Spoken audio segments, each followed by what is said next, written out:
Shout out po sa inyong lahat. Mainit na hapon.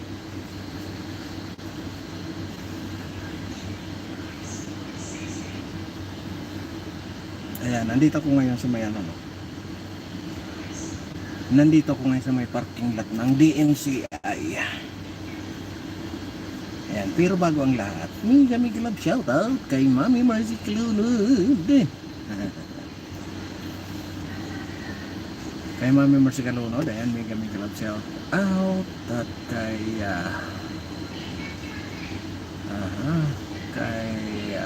Audrey Nicole, ayan, may love shout out. Shouty, shout out. Kay Nani Sanchez Vlog, ayan, may love shout out. Kay Biyahing Brankel Sam, kay G Changwok, ayan, may love shout out. Kay Kagawad Antonihan, may love shout out. At kay Master Paul Donisa, shout out Master Paul. At kay Ma'am Annalisa, ayan, may love shout out. Kay Ma'am Rosalina, may love shout out. Ngayon saglitan lang ito. Pag pinatay ko, ibig sabihin lumabas na yung aking boss. Ayan, panay, akala ng mga gwardiya, napapraning na ako dito, bangag na. Sasalita daw ako mag-isa. Pambihirang buhay na yan. Di nga alam, kausap ko kayo. Ayan, may love shout out sa inyong lahat. At sa nanonood at sa nakikinig, may love shout out po sa inyong lahat. Alright. Ang ating ngayon ay ang ating pag-uusapan ngayon ay laglagan time. Ayan. Pero bagong lahat, saglit lang ito kasi hindi ko alam kung gaano katagal yung bus ko. Nag-edit pa kasi ako Nag-edit pa ako. May pang-upload ako mamaya. 8 hours lang naman. Kung saan yung mga travel namin to sa Monte Maria. Doon sa Monte Maria sa Lobo, Batangas. Ayan. Kaya konting kwentuhan lang naman.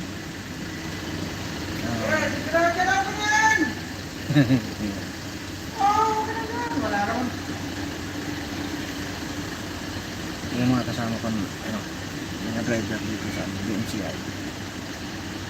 Ayun. Yung pagkahuli kay Mabanta, kung saan si Mabanta ay Franco Mabanta.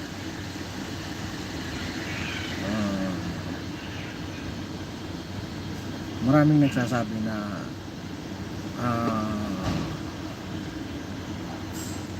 ito yung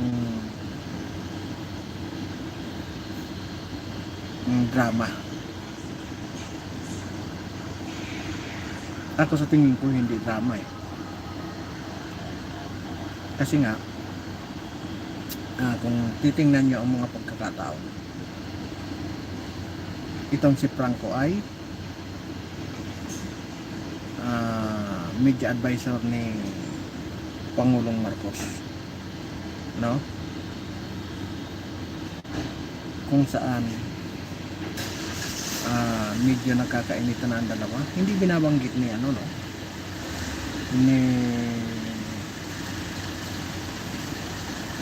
hindi binabanggit ni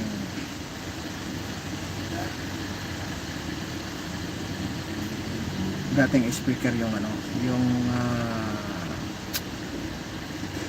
hindi ako makapaglakas ng boses. Kung ang tingin ng gwardiya sa akin, magsasalita daw ako mag-isa. Ayan. Kasi nga itong si Franco ay media advisor ni Pangulong Marcos, kung saan pinagbibintangan naman itong si Franco ng NBI na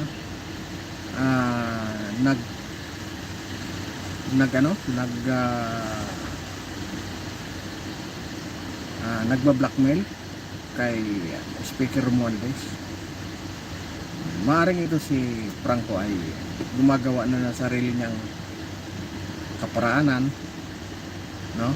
Kasi baka nakikita niya yung pagkakataon na nagkakawatak-watak na yung pamilya, hindi na solid, ano? Gawa ng ito nga si Senadora Amy Marcos ay ikinanta na yung kanyang pinsan. Kaya siguro ay inisip niya na medyo nagkakawindang-windang na, malambot na yung mga panindigan. Maaring mga ganon na usapin, no? Maaring kaya niya ginagawa yon kasi iniisip niya na hindi na sila bati ni Bongbong, ito si dating Speaker Romualdez. At siyempre, sino ba yung NBI? Yung NBI po ay ang asawa ay congressman, incumbent congressman. At sino ba si Romualdez? Si Romualdez ay dating Speaker of the House, kung saan siyempre kabisado niya lahat yung mga congressman na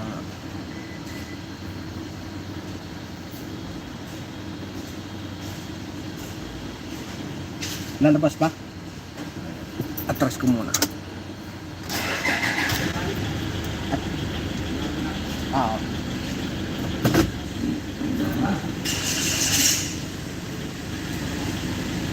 Saglit lang ay atras muna ako.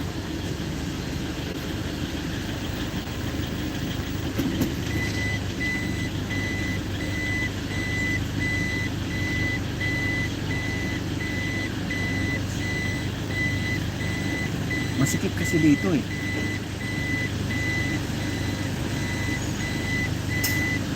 Oh yeah. Diba? Biglang lumilim.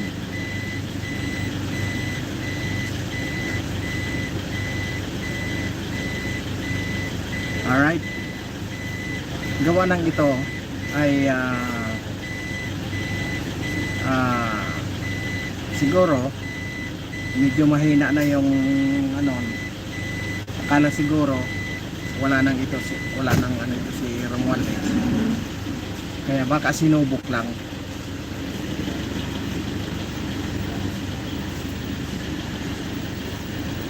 Siyempre baka inisip niya ito na, palubog na ang bangka, kanya-kanya ng diskarte.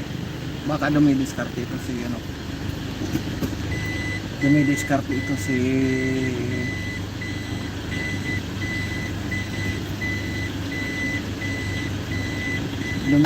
ito si Franco.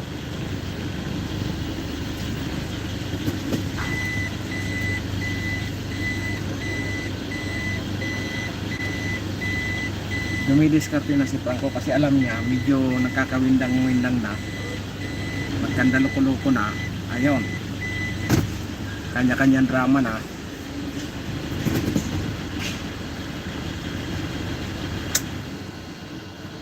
Ayan, medyo maliwanag na, no? Yun pala, maliwanag na, no? Nagkanya-kanyang gimika na sila. Siyempre iniisip nila na ito wala na, wala na tayong pag-asa, kaya gumawa na tayo ng paraan. Dumating man ang araw na may safety na yung ating kinabukasan, no? Maaaring may mga gano'n na kwento, pero di natin maano yung tunay na kung saan kinikikilan di umano ng 300 to 350 million. Kaya sinit up ng NBI, no? Kahit pa paano si Martin Romualdez ay may power pa rin yan. Dating congressman pa rin eh. At pangalawa, ay itatanggi man natin sa hindi, sa bawat salita niyan ay may ano pa rin, may power pa rin, kasi nga kahit na magkaaway yan ay kamag-anak pa rin ng Marcos, di ba? At pangalawa, itong NBI director ay ang asawa ay congressman, di umano ha, no? Eh kung may hawak na ebidensya, kaya walang choice kung hindi sumunod. Ngayon abangan natin ang mga susunod na panahon kung ano ang palalabasin na naman. Baka ang mangyari niyan, kung totoong drama, Duterte na naman ang kasalanan. Kasi kung titingnan nyo ang palasyo ay parang pinapalabas nila na may nilalabas sa mga picture na mas malapit ang Franco Mabanta sa mga Duterte kaysa sa Marcoses, no? Kaya ayan ang abangan natin kung totoong mga drama or talagang totoong nagkakawatak-watak na. Ganun lang kasimple ang ating simple ang ating analysis diyan, kasi nga may mga lumalabas na video na kung saan sinurprise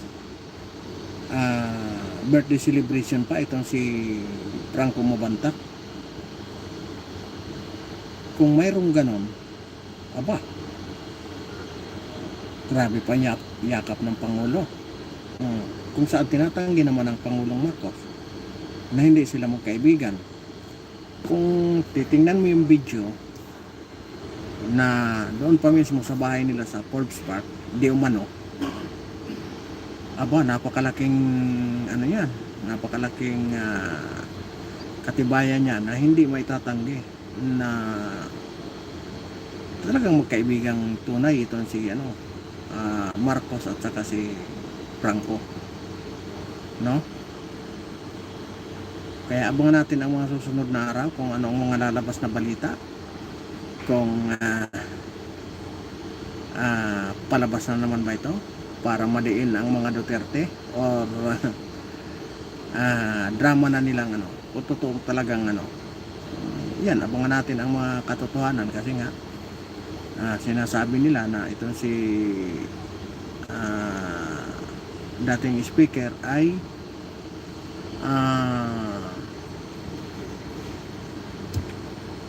kinasuhan na ng ombudsman. Ayon. Kaya tingnan natin ang mga susunod na kabanata kung ano na ang kahihinatnan. Kung kayo ba ay natutuwa pa, DMTV Macau First Stitch News TV. Daanan kasi ng helicopter to, kaya maingay. Dito kami ngayon sa may Mantrade, kung tawagin ay Mantrade, dito sa Makati. Pero ano ito, Chino Roses Boulevard, Chino Roses Street para. Alright, kaya pinili kong mag live ngayon dahil nandito ako sa parkingan. Ayan, magandang hapon kay DMTV Macau. Ayan, mega love shout out sa iyo. Alright.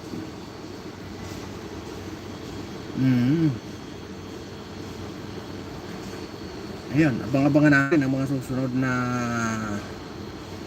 mga pangyayari, kasi parang umaayon ang panahon ba, no?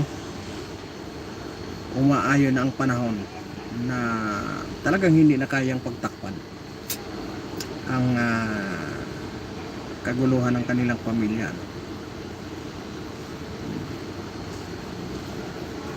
Nagkakalaglaga na. Yan ang ating mga simple analysis. Ayan, bilang isang bilang isang political organizer, kaso lang sa local lang, ayaw kong may sinusuportan kaming nasyonal, pero iba ang ginagawa namin pagdating doon sa kanya. Ayan. Dito muna tayo. Nananahimik naman yung ating ano. No? Kaya abang-abangan natin, lalong-lalo na yung impeachment ng Vice President Sara Duterte. Ano ba ang kahihinatnan? Kung kaya pa ba ng mga congressman, no? Kasi nga may nakapagbulong sa akin na isang dating kaibigan pa naman hanggang ngayon. Kaso lang siyempre nandoon na siya sa mataas na kinalalagyan, tayo ay dito lang sa hamak na nasa baba. Masasabi na natin na dating kaibigan, pero kaibigan pa rin naman. Kahit saan kami magkita, binabati pa naman ako. Yung kanila daw na laging iniipit, no? May mga kondisyones. Kaya abangan natin kung hanggang saan sila, kung hanggang saan ang tibay nila, no? Kung hanggang saan ang tibay, kung paano nila panghahawakan ang kanilang sariling paninindigan, no? Abangan nyo sa inyong mga distrito, no? Pagdating dyan sa impeachment, pwede nyo naman i-research. Halimbawa sa Laguna, gaano ba kalaki ang nakuha ng Vice Presidente. Halimbawa sa buong lalawagin ng Laguna ay nakakuha ng 1 milyon. Halimbawa doon sa may Santa Rosa, Laguna, ilan ang nakuha ng Vice Presidente. Pag tinalo niya lahat ng mga kalaban niya doon nung nakaraang halalan, katulad ni Soto, kalaban niya yun, sino pa ba sa pagka Vice President? Ibig sabihin ay ang dinadala nila ay Sara Duterte. Kaya nga hindi pwedeng magdesisyon ang isang congressman na pansarili niya lang. Pag hindi siya magsangguni, malaki ang tsansa niya sa susunod na eleksyon na matalo siya. No? Yun bilang bilang analysis ng isang political organizer. Malaki ang tsansa na yung mambabatas na yon na sumuporta at pumirma sa impeachment ay matatalo. Depende na lang kung napakaraming pira ng isang congressman, no? Kasi nga lantara na, kumbaga minamaniobra na doon na kumbaga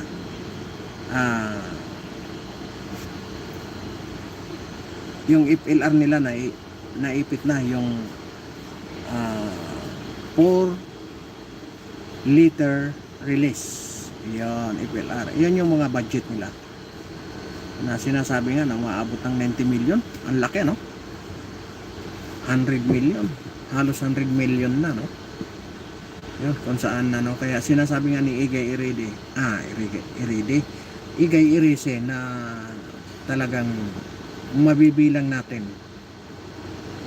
Kasi malalaman naman ang katotohanan kung pag pumirma ka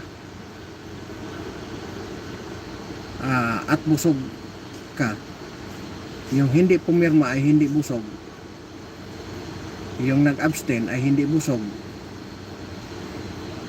diba? Makikita kung sino ang masaya.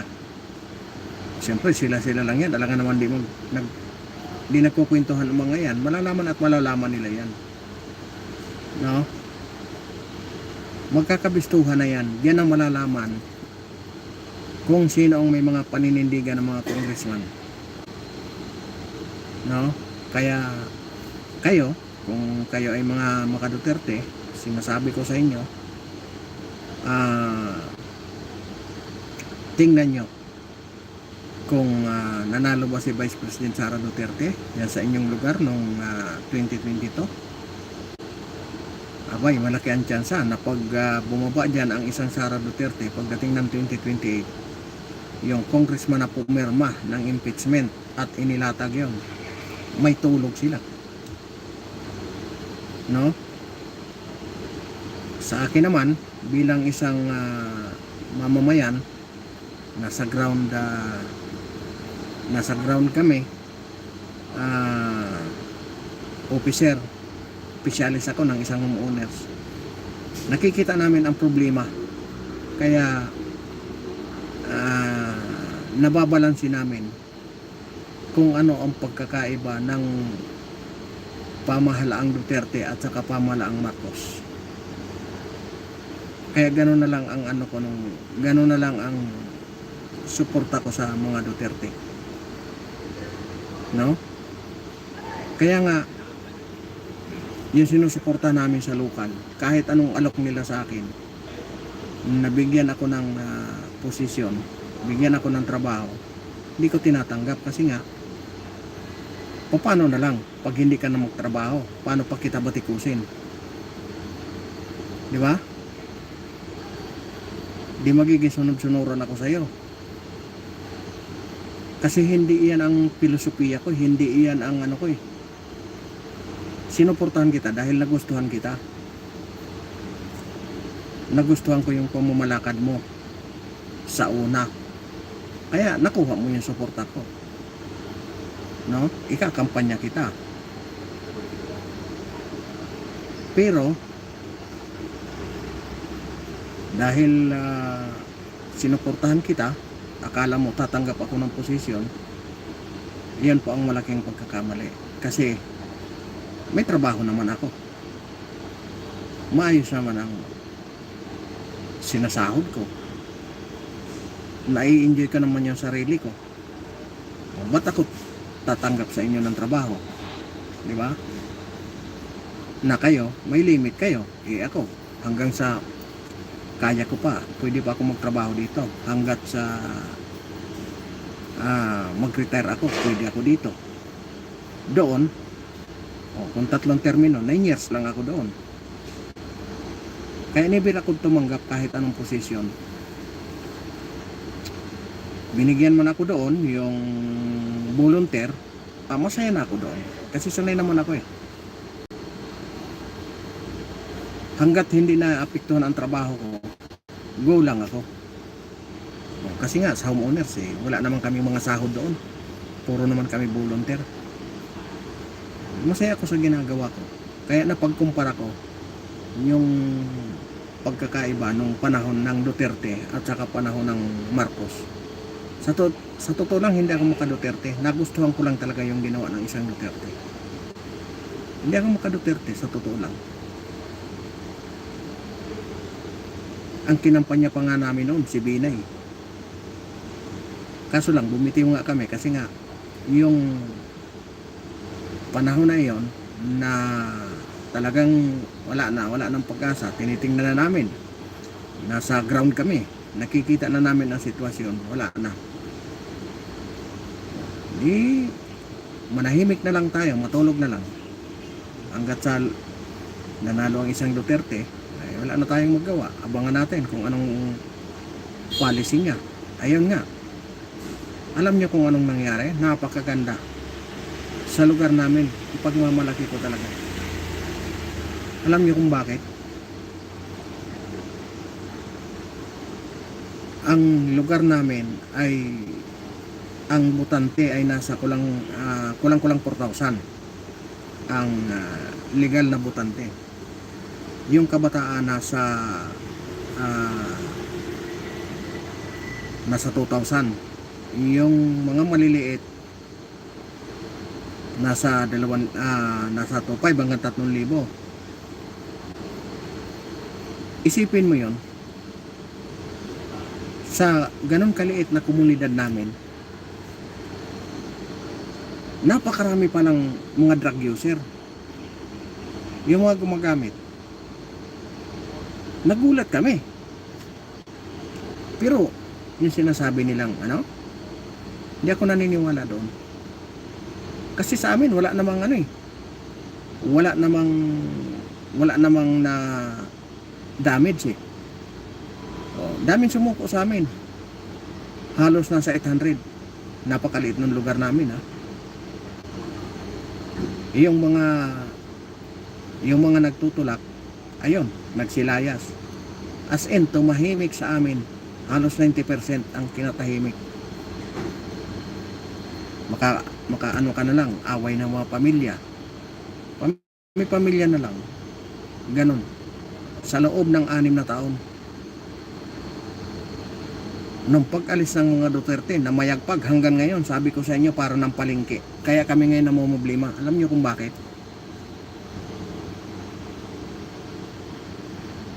Baka sabihin nyo, may pulis naman, ah. Iyon nga ang pinoproblema namin. Kasi nga itong last December, nagpatawag pa ng Christmas party yung pulis.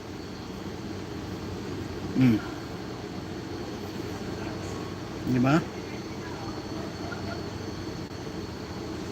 Kaya pag kami nag-uusap-usap, saan kami lalagay? Saan kami lalapit? Kaya nga gano'n na lang ang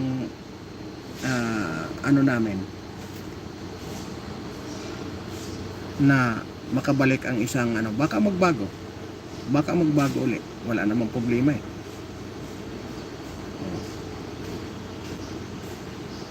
Kasi nga baka yung ginawa ng tatay gagawin din ng anak. Kaya nakikita nyo kung gaano kalakas ngayon ang isang Sara Duterte. Wala pang partido yan, tandaan nyo. Pag iyan pa makipag ano sa mga alyansa sa mga partido, lalo pang lalakas yan. Diba?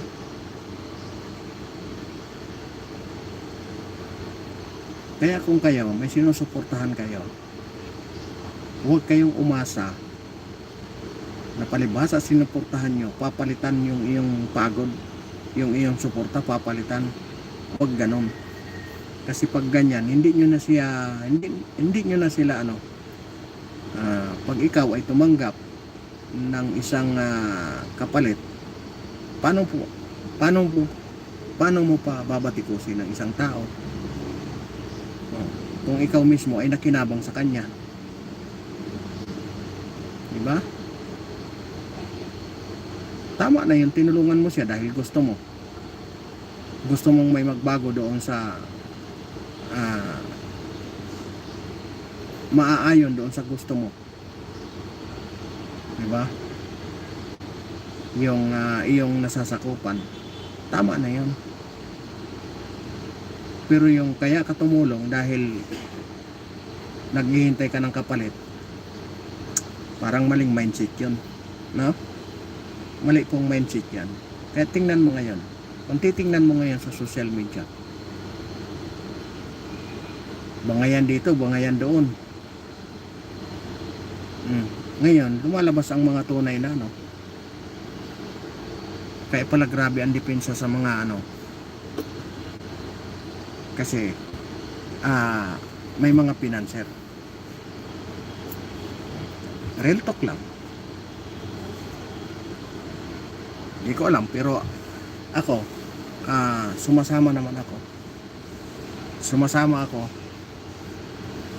Inalok talaga ako. Mayroong monthly. Pero pag nagdemandahan, labas sila. Siyempre, takot mabisto, eh.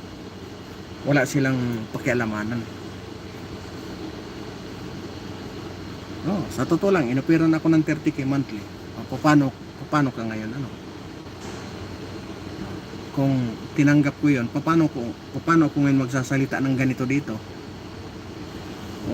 Yung kalaban nila, titirahin ko. Di wala ka na doon sa prinsipyo mo. Marami akong kaibigan dyan, ano? Nasa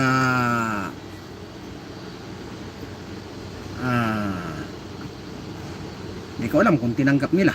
Basta ako, inalok nila. Mga kasama ko sila, eh.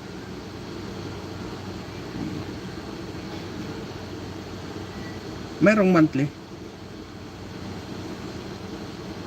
Kung nagsusumiksik ako doon dahil kailangan ko ng kwarta, hindi, wala ako dito. Hindi ako dito pawis na nag-aantay sa amo. Di ba? Magdaldal lang ako ng magdaldal. mayroon akong monthly na allowance. Napakalaki. Halos doble sa tinatanggap ko rito. Pero, dito enjoy ako. Pag sumakay dyan, magdadrive ako, di tapos. Diba? Pwede kong batikusin kahit sino sa kanila. Kung hindi tama ang kanilang ginagawa pareho. Eh ang problema, isa lang naman ang mali ang ginagawa sa tingin ko, hindi doon ako sa isa. Kasi dapat huwag tayong magbulag-bulagan. Pag alam natin na tama yung isa, bakit hindi natin ipaglaban? Kasi kung alam natin yun ang makakatulong sa bayan, bakit naman hindi? Lubog na po tayo sa lubog na tayo sa utang. Hirap na ang taong bayan. Di ba? Akalain mo, yung suportahan nyo ito, yung congressman na si Ilisan Fernando, ang pinaglalaban niya, halos 200 na congressman ang pumirma, pero tingnan mo, ang administrasyon na ito, 200 na congressman na ang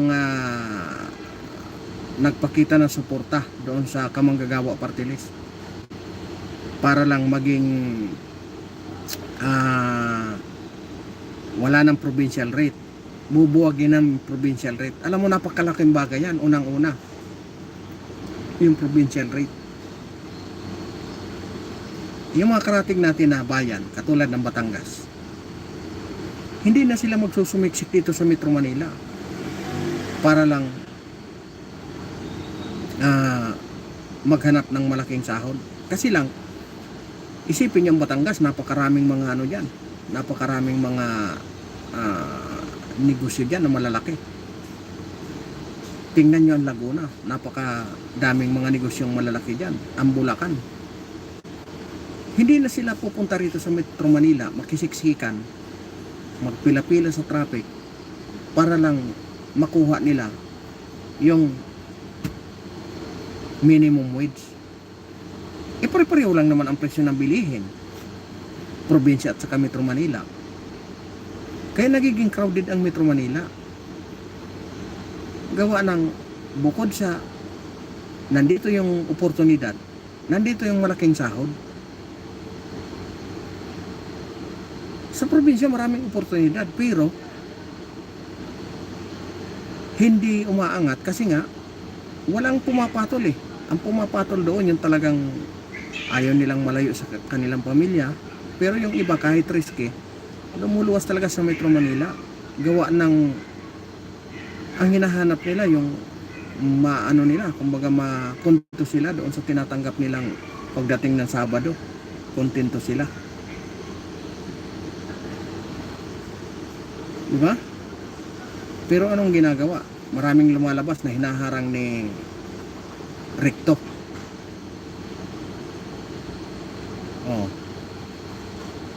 Hinaharang ni Secretary Recto yung provincial rate. Bakit? Anong meron? Di ba? Pare-pareho lang naman. Yung mga negosyante, talagang gustong-gusto niyan yung mga nasa probinsya. Kasi nga, unang-una, yung travel time. Dito sa Metro Manila, isipin mo, Valenzuela ka lang, pupunta ka ng Makati, maglalaan ka ng 2 oras. Kung nandoon ka sa Calabarzon, nandoon ka sa Laguna, nandoon ka sa Batangas, yung 2 oras mong tinakbo, halos 100 kilometro na yun.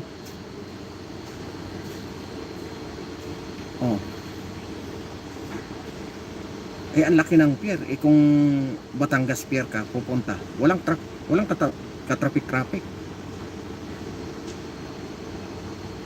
Diba? Wala kang babayaran toll gate.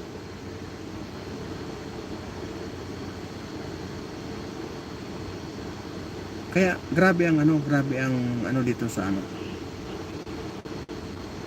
sa pahirap dito sa atin. Kaya yan lang na ating kwentuhan. Abangan nyo na naman bukas ang panibagong paglalahad ng mga problema ng maliit na mga problema ng bayan ay pinag-uusapan natin. Pero sa maliit na yan, lalong lumalaki nang dahil nga sa init ng politika. Isipin mo, 2026 pa lang, ano? Wala silang pakialam kahit maghirap na ang bayan. Ang importante, mapatalsik yung kanilang kalaban sa politika. Yun lang, at magpapaalam na ako sa inyo. Baka malubat na rin ang cellphone ko. 15% na lang. Alright? Kaya abangan nyo mga susunod pa nating live stream. Pero ang layo ng ano natin, ano? Ang layo ng ang aking live ay sa mga kaganapan sa ating bayan. Pero ang upload ko ay puro travel. Enjoy the travel. Yan, abang-abangan nyo, no? Galing kami ng Monte Maria. Abanti ako doon, parang medyo maliwanag.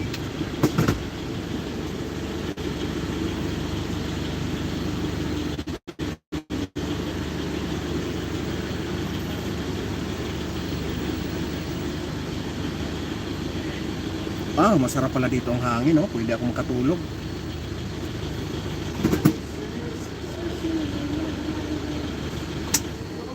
Masarap pala dito ang hangin.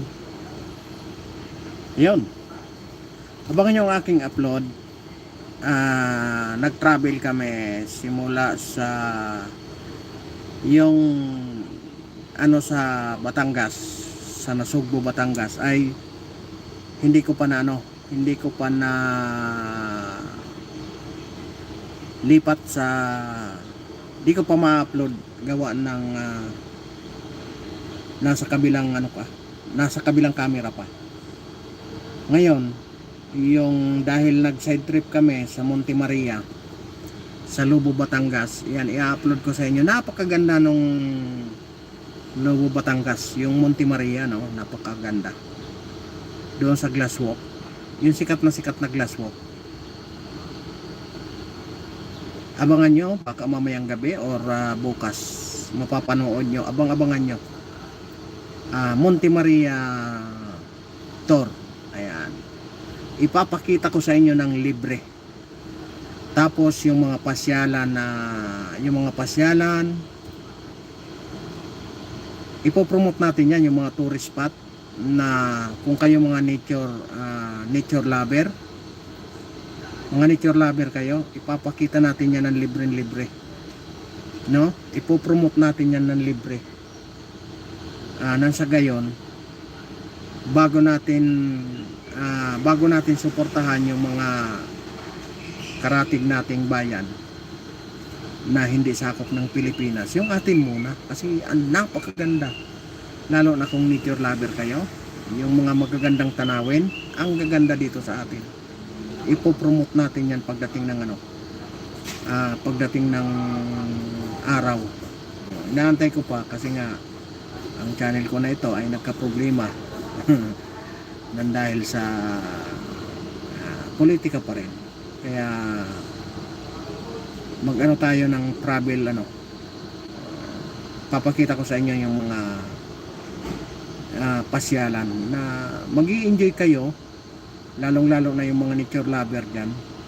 Papakita ko sa inyo yung gusto nyo magagandang view pag kumakain kayo, yung magandang ambience, hindi lang yung kakain kayo sa Metro Manila, gagasto kayo ng libo-libo sa kakain kayo ng Manila Hotel. Mayroong mga magagandang view na may mga pagkain din naman na kitang-kita mo yung view, yung nature, makikita mo kung gaano kaganda na binuo ng hinubog ng Panginoon kung paano pagandahin yung nature. habang nagkakape kayo, makikita nyo yun, yung nature. O yung mga mahilig mag picture, yung mga mahiling mag adventure, yan, panoorin nyo ang mga yung sa Monte Maria glass walk. Yan lang at maraming salamat sa inyong lahat. Ayan, kay Mami Mercy Calonod, ingat po kayo palagi. Ayan, God bless us all. Paalam.